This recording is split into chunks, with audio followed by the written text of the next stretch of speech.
କୃପାମୟୀ ମା ଗୋଜବାୟାଣୀ। ନିରଳ ସ୍ଥାନରେ ତେନ୍ତୁଳି ବଣରେ କରିଛୁ ଆସ୍ଥାନ ତୁହିଁ। ଜୟ ଜୟ ମା ଗୋଜବାୟାଣୀ। ବଜ୍ର ମହାକାଳୀ ଅଟେ ତୋ ନାମ। ତ୍ରିବେଣୀ ଗୋଜରେ ରହି ବାୟାଣୀ ନାମ କରିଛି ପ୍ରକାଶ। ବହେ ମାର କରୁଣା ନଈ କରୁଣାମୟୀ ମନ୍ଦାର ମାଳିନୀ। ମା ଗୋଜବାୟାଣୀ କୃପା ଧର୍ମ ଅର୍ଥ କାମ ଓ ମୋକ୍ଷଦାତ୍ରୀ ପାପହାରିଣୀ। ଅନେକ ଜନ୍ମର କର୍ମଫଳ ଜନିତ ଦୁଃଖ ଦୁର୍ଦ୍ଦଶା ଦୂର କରିଥାନ୍ତି। ସିଦ୍ଧିଦାୟିନୀ ଆତ୍ମଜ୍ଞାନ ଦାୟିନୀ ସମସ୍ତ କାମନା ପୂର୍ଣ୍ଣକାରିଣୀ। ସେ ଶକ୍ତିହୀନକୁ ଶକ୍ତି ପ୍ରଦାନ କରନ୍ତି। ତାଙ୍କୁ ଆରାଧନା କଲେ ସଫଳ କାମ ହୋଇଥାଏ। ତାଙ୍କ କୃପା ବଳରେ ନିରୋଗ ହୋଇଥାନ୍ତି। ସନ୍ତାନ ପ୍ରାପ୍ତି ପରମ ଶାନ୍ତି ଲାଭ ମୋକ୍ଷ ପ୍ରାପ୍ତି ନିମନ୍ତେ ତାଙ୍କୁ ଆରାଧନା କରାଯାଏ। ସେ ବାକ୍ସିଦ୍ଧି ମାନସିକ ଶାନ୍ତି ଆଦି ପ୍ରଦାନ କରିଥାନ୍ତି।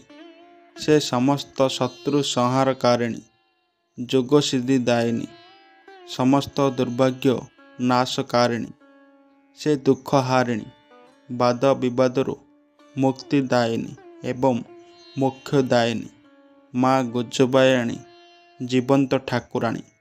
ପ୍ରତି ମୁହୂର୍ତ୍ତରେ ତା ଭକ୍ତଙ୍କୁ ରକ୍ଷା କରିଥାଏ ଏବଂ ତା ଭକ୍ତଙ୍କୁ କଷ୍ଟ ଦେଉଥିବା ଲୋକଙ୍କୁ କେବେ କ୍ଷମା କରେ ନାହିଁ। ଭୟଙ୍କର ଦଣ୍ଡ ଦେଇଥାଏ। ଛଳ କପଟ ସିଏ ସହ୍ୟ କରିପାରେ ନାହିଁ। ପାଞ୍ଚ ଗୁରୁବାର ପୂଜା ମାଙ୍କ ବିଶେଷ ବାର ମହିମା ରହିଥାଏ। ଘରେ ଧନ ଧାନ୍ୟରେ ପରିପୂର୍ଣ୍ଣ ହୁଏ। ରୋଗ ବେମାର ଦୂର ହୁଏ। ଅଧାରେ ଅଟକି ରହିଯାଇଥିବା କାମ ପୂର୍ଣ୍ଣ ହୁଏ। ଦୟା କରିଲେ ଦୟାମୟୀ ଖରା ବି ହୋଇଯିବ ଛାଇ। ଏତେ କରୁଣା ମହିମା ମା ଗୋଜବାୟାଣୀଙ୍କ। ବାଘଡିଆଁ ଗ୍ରାମେ ବିଜେ କରିଛି ମା ଗୋଜବାୟାଣୀ। ଗୋବରୀ ନଈତ ତା ପାଦ ଛୁଇଁ ବହି ଯାଇଅଛି ତୋ ପାଦୁକ ହୋଇ। ମା ଗୋଜବାୟାଣୀ ସଙ୍କଟ ତାରିଣୀ ଅଭୟଦାୟିନୀ ତୁହି ମା ଗୋଜବାୟାଣୀ। ମା ବାୟାଣୀଙ୍କୁ ପୂଜା କରି ଅପୌତ୍ରିକ ନାରୀ ପୁତ୍ରବତୀ ହୁଏ। ରୋଗ ହୁଏ ଦୂର ଅନ୍ଧ ପାଏ ଆଖି ପଙ୍ଗୁ ଚଢ଼େ ଗିରି ଦୁଃଖୀ ହୁଏ ସୁଖୀ। ବର ଦିଏ ସବୁ ମନ ଜାଣି ମା ଗୋଜବାୟାଣୀ।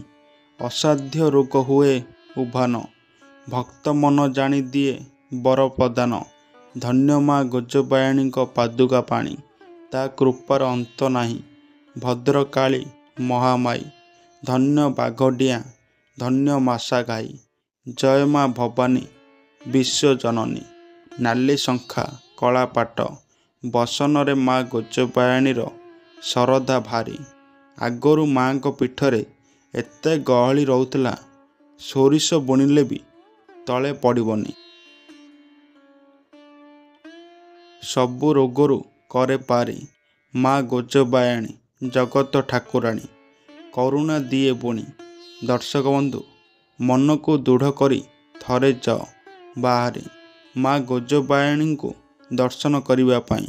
ଖାଲି ହାତରେ ଫେରାଇବ ନାହିଁ। ସଫଳ ହେବ କାମ। କଲ୍ୟାଣମୟୀ ମା ହେବ ସାହା। ଅଭୟ ପଣତକୁ ଘୋଡ଼େଇ ଦେବ ମା। ଜୟ ମା ଗୋଜବାୟାଣୀ।